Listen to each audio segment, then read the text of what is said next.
சமீபத்தில் கவின்ற X MMA player கெஸ்ட்டாக FIFA சாம்பியன்ஷிப்க்கு வந்திருந்தார். ஸோ அப்போ எல்லாருக்கும் கை கொடுத்து வெல்கம் பண்ணிட்டு இருக்கும்போது அங்கே இருக்கக்கூடிய லேடி ஆங்கர் கை கொடுக்க முயன்ற போது தன் நெஞ்சில் கை வச்சு அந்த ஹேண்ட் ஷேக்கை மறுத்தார். ஸோ உடனே இது சோஷியல் மீடியாவில் ஏன் இவ்வளோ டிஸ்ரெஸ்பெக்டாக நடந்துக்கிட்டாரு, இஸ்லாம் இவ்வளோ கடும்போக்காக இருக்கா அப்படின்னு சொல்லி கமெண்ட்ஸ் அடிக்க ஆரம்பிச்சிட்டாங்க. ஆனால் உண்மைக்குமே ரெஸ்பெக்டின் காரணமாக தான் கபீப் அப்படி பண்ணார்.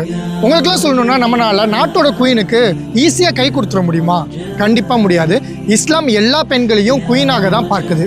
இன்னும் நபி ஸல்லல்லாஹு அலைஹி வஸல்லம் சொல்லியிருக்காங்க, ஒரு அந்நிய பெண்ணை தொடுவதை விட இரும்பு ஊசியால் உங்கள் தலையில் குத்துவது மேல்னு. ஸோ இந்த அளவுக்கு இஸ்லாம் இதை எதிர்க்குது. எதனால்? சமீபத்தில் கூட நீங்கள் மீட்டு மூமெண்ட்லாம் பார்த்துருப்பீங்க. ஸோ அதனால் பெண்கள் பாதிக்கப்படும் போது உங்களோட கம்பெனியில் நீங்கள் பெண்களுக்கு ஹேண்ட் ஷேக் கூட கொடுக்காதீங்க, தொடாதீங்கன்னு ரூல்ஸ் கொண்டு வந்தாங்க. ஆனால் இஸ்லாம் 1400 வருஷங்களுக்கு முன்பதாகவே ஆல்கஹாலை கொடுத்துட்டு அப்புறம் ரீஹாபிலிட்டேஷன் சென்டருக்கு அனுப்புறதுக்கு பதிலாக முன்னாடியே ஆல்கஹாலை பேன் பண்ணுறதா இஸ்லாமோட வழி. ப்ரிவென்ஷன் இஸ் பெட்டர் தென் க்யூர்ன்ற மாதிரி. அதனால தான் கபீப் அந்த பெண்ணுக்கு கை கொடுக்கறதா மறுத்தாரு.